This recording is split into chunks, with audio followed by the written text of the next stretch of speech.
ver, mən də istəyirəm qışqırım. Bir şirin bulsa şeker, sende xumarlıylı qəmlər, hoş idi söhbətimiz, bir günün cəvradaydı.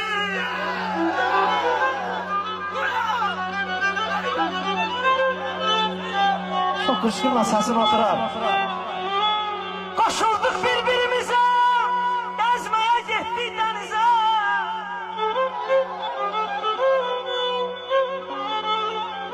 Koşulduk birbirimize, gezmeye gittik denize.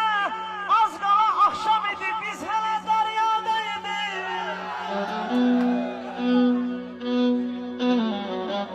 Bu zaman qopdu küləyə yazan, döndü deniz aslanı. Gah ələk, gah dirilək, bir günün cəvradaydık, mən aşıqəm güllərinə.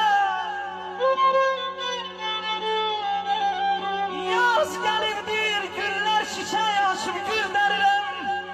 Mən də bu gözəl nəğməni, Azad qardaşımın şərəfinə tələb göndərirəm. Aman, aman, ay canım,